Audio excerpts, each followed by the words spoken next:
English learners, welcome back to another grammar series. आज हम कौन सा टॉपिक देखने वाले हैं?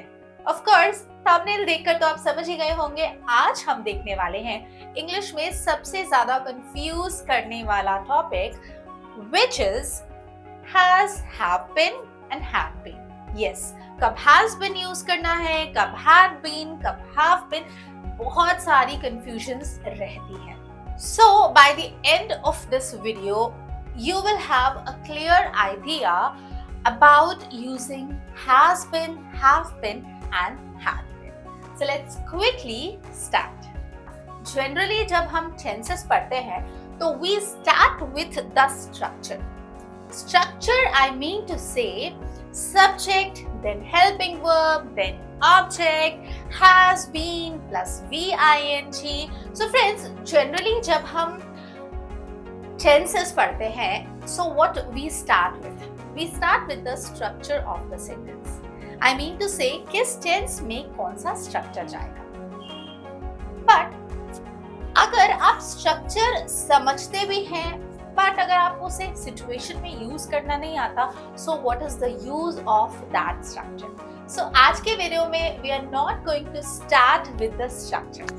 Structure को समझना बहुत आसान है, so हम structure को end में देखेंगे. We will start with the situation. I mean to say कि situation में हम has been, have been, had been use करते हैं and किन tenses में इनका यूज होता है. Now, if I talk about has and have been, तो इसे हम यूज करते हैं present perfect continuous tense में. Now, कोई भी ऐसा काम जो किसी past के particular time में start हुआ था और वो अभी भी चल रहा है, this is called present perfect continuous tense. और present perfect continuous tense की जब हम बात करते हैं तो वहां पर हम यूज करते हैं has been and have been. Now let's take an example.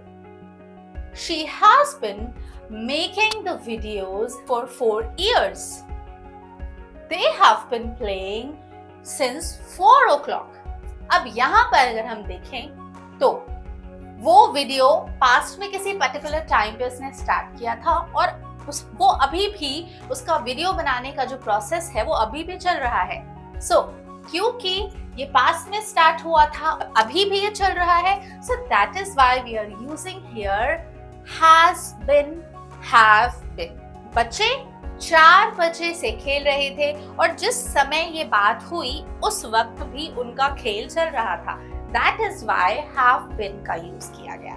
I hope आपको ये पॉइंट क्लियर हुआ होगा.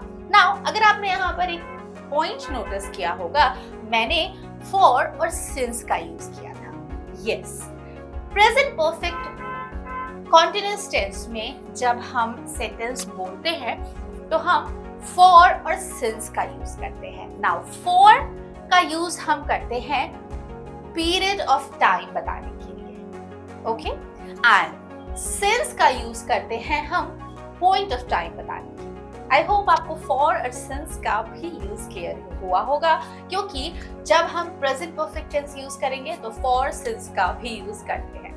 Another point, जब हम अपना कोई ऐसा एक्सपीरियंस बताते हैं जो ट्रैवलिंग से रिलेटेड है, वहां पर भी हम present perfect continuous tense का यूज करते हैं. For example, I have been to Andaman and Nicobar 2 times. मैं अपना ट्रैवलिंग एक्सपीरियंस बता रही हूँ कि मैं अंडमान और निकोबार 2 बार जा चुकी हूँ. यहाँ पर एक कॉमन जो मिस्टेक होती है, मैं आपका अटेंशन वहाँ पे ग्रैब करना चाहूंगी.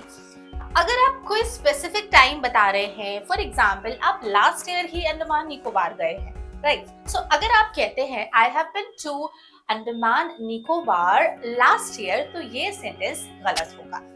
यहाँ पर अगर आप स्पेसिफिक किसी टाइम के बारे में बता रहे हैं, फॉर एग्जाम्पल लास्ट ईयर, तो आप प्रेजेंट परफेक्ट कंटीन्यूअस टेंस का यूज नहीं करेंगे.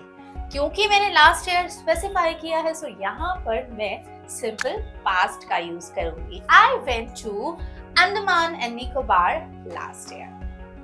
आई होप आपको ये पॉइंट भी क्लियर हुआ होगा। Now friends, let's talk about had been. Now had been हम यूज करते हैं पास्ट परफेक्ट कंटीन्यूअस टेंस के लिए। अब हम किन सिचुएशंस में हैड बीन का यूज करेंगे? सो हैड बीन का यूज होता है अगर पास्ट में कोई भी काम हमारा स्टार्ट हुआ है and point to be noticed, past में ही वो काम खत्म भी हुआ है। रिमेंबर हमने प्रेजेंट परफेक्ट कंटीन्यूअस में पास्ट में स्टार्ट किया था काम, बट प्रेजेंट में भी वो काम चल रहा था। But in past perfect continuous past में ही हमारा काम स्टार्ट हुआ था और पास्ट में ही फिनिश हो गया। तो ऐसी अगर कोई सिचुएशन आपके सामने अराइज होती है तो वहां पर आप पास्ट परफेक्ट कंटीन्यूअस टेंस का यूज करेंगे। Let's see examples. They had been waiting for 20 minutes when the bus arrived.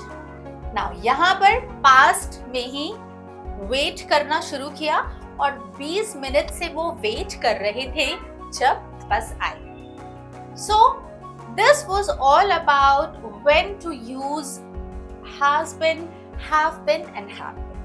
तो अगर आपको situation समझ आई है कि कहां पर इसे यूज करना है तो आप वीडियो को आगे देख सकते हैं। अगर अभी भी नहीं समझ आई है तो आप वीडियो को फिर से रीप्ले करके सिचुएशन को समझिए, उसके बाद आगे बढ़िए, क्योंकि अब आपके लिए वीडियो इजी हो जाएगी क्योंकि हम सिचुएशन समझ चुके हैं। नाउ लेट्स अंडरस्टैंड कि हम हैव बीन और हैव बीन का यूज कब करते हैं, मतलब किस सब्जेक्ट के साथ करते हैं।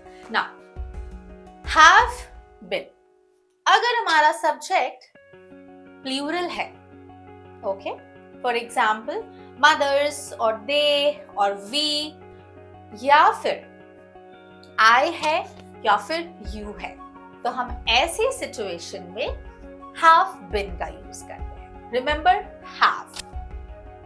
For example they have been playing since 4 o'clock। Now अगर आपका सब्जेक्ट सिंगुलर है, for example he, she, it या फिर किसी का नेम हो सकता है, ऐसी सिचुएशन में आप हैज का यूज करेंगे। Now if I talk about had, तो हैड को समझना, इसे याद करना काफी आसान है क्योंकि हैड के साथ सिंगुलर और प्लूरल की कोई बाउंडेशन नहीं है। आई मीन टू से आप हैड को सिंगुलर एंड प्लूरल सभी तरह के सब्जेक्ट के साथ यूज कर सकते हैं। It's time to know the structure, जो कि हम जनरली सबसे पहले पढ़ते हैं। अगर आप हैज बीन का यूज कर रहे हैं और हैव बीन का यूज कर रहे हैं, इट मींस आप प्रेजेंट परफेक्ट कंटीन्यूअस टेंस का यूज कर रहे हैं, तो हमारा स्ट्रक्चर होना चाहिए सब्जेक्ट प्लस हैज और have been plus ing form of verb and then your object. And if you are talking about had been, it means you want to use past perfect continuous, and past perfect continuous का structure होता है subject had plus been plus ing form of verb and then object. So this was all about has, have been and had been.